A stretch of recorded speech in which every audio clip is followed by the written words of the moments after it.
လောဘသားကြီးထမ်းလန်ကိုအပိုင်ကင်ပြီးပညာပေးလိုက်တဲ့ဝမ်လင်ဓာတ်သခင်၁၀နှစ်ပါးကိုအနိုင်ယူပြီးနတ်ဖျားနန်းတော်ရဲ့အမိန့်တော်တစိတ်ကိုရယူနိုင်ခဲ့တဲ့ဝမ်လင်တယောက်ဒီတစ်ခါမှာတော့လောဘကြီးလာတဲ့ထမ်းလန်ကိုဘယ်လိုမျိုးပညာပေးကစားခဲ့တာလဲ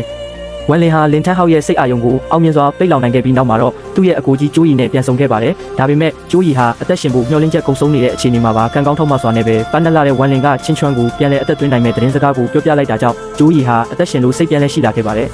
အဲ့ဒီနောက်ကျိုးရီကဝမ်လင်ကိုခေါ်ပြီးဒီမိုးတောက်စီစာ6နက်ထဲကနေထွက်ခွာဖို့ပြင်ဆင်နေတော့မှာပဲရှေ့ကခရမ်းရောင်မြူတိတ်တိုက်ထဲမှာကျင့်ကြံသူတချို့ပိတ်မိနေတာကိုသတိထားမိလိုက်ပါတယ်တကယ်တော့အဲ့ဒီလူတွေကတော့ထမ်းလန်နဲ့ကြန့်ရှိနေတဲ့ဓာတ်သခင်9ယောက်ပဲဖြစ်ပါတယ်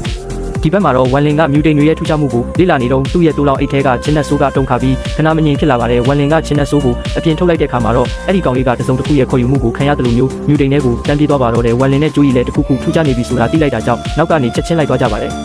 ခဏကြာမှာတော့သူတို့ဟာထန်းလန်တို့အဖွဲ့နာကိုချင်းကပ်မိသွားပါတယ်ဝမ်လင်ကတစ်ချက်ကြည့်ုံနဲ့တင်ဒီလူ6ယောက်ရဲ့အထောက်ထားကိုသိလိုက်ပါတယ်ထန်းလန်ဟာကျိုးရီရဲ့ပြင်းထန်တဲ့အရှိန်အဝါကိုခံစားလိုက်ရတဲ့အခါထိတ်လန့်သွားပြီးအတန်ကျေကြီးနဲ့အော်မေးလိုက်ပါတယ်ဘာတူလဲကျုပ်ကထန်းလန်ပါထန်းလန်ရဲ့အော်တန်ကြောင့်ဓာတ်သခင်တွေအားလုံးမျက်နှာပြတ်သွားပြီးမြဲအကြီးဆုံးဖြစ်တဲ့ခြံလုံးရဲ့မျက်လုံးထဲမှာတော့ဝမ်းသာတဲ့အရေးအယောင်တွေဖြစ်ပြေးသွားပါတယ်ဝမ်လင်ဆိုတဲ့ကယ်တင်ရှင်ရောက်လာပြီလို့သူခံစားလိုက်ရပါပြီ